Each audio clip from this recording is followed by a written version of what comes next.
هذه خي بشتوني، خي بشتو. صاد ضاد. أيضا كيف اللغة العربية يعني مشهورة باللغة الضاد؟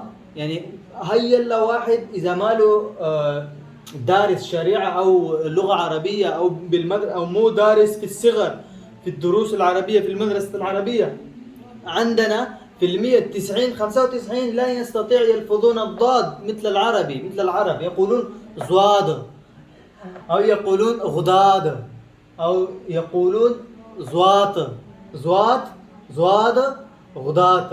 يعني هكذا يقولون صاد، غداد، زواد، زوات، هكذا.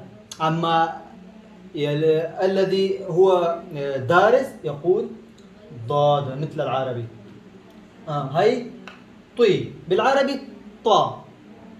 لكن كما قلت في الأول نحن لا نقول بالواقف، نحن هكذا زوي، زوي، عين، غين. هي كمان أنا ألفظ تقريبا مثل العرب.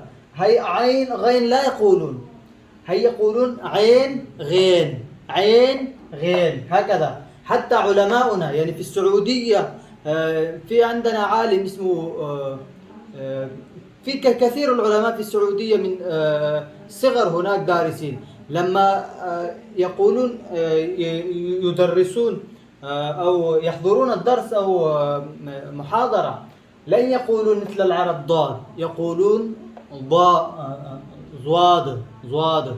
هي هكذا عنا لفظهم. لهذا السبب اللغة العربية هي مشهورة باللغة الضاد، لأنهم بس العرب يستطيعون يلفظون الضاد 100% صحيح.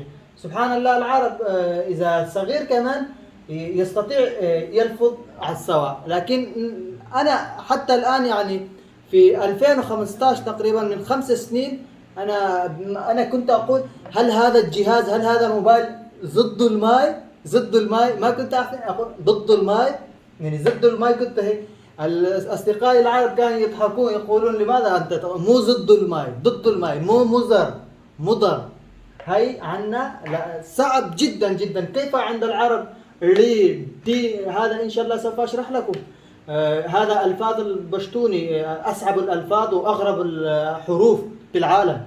كيف الصعب للعرب، كيف إنجليزي صعب للعرب لا يستطيعون. مثل الصينيين والروسيين يقولون what do you do how do you do.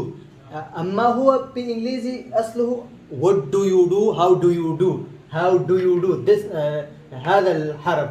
كيف العرب يعني بعض الأحرف، بعض الحروف البشتونية، بعض الحروف البشتو لن يستطيعون يلفظون على السواء. هكذا نحن أيضا الأفغان، بشتون، باكستان، هنود، سريلانكا، هذول كلهم آسيوي المسلمين العجم لن يستطيعون يلفظون الضاد مثل العرب 100%. بالمية 60 لا يستطيعون إذا ليس له دارس عربية أو شريعة.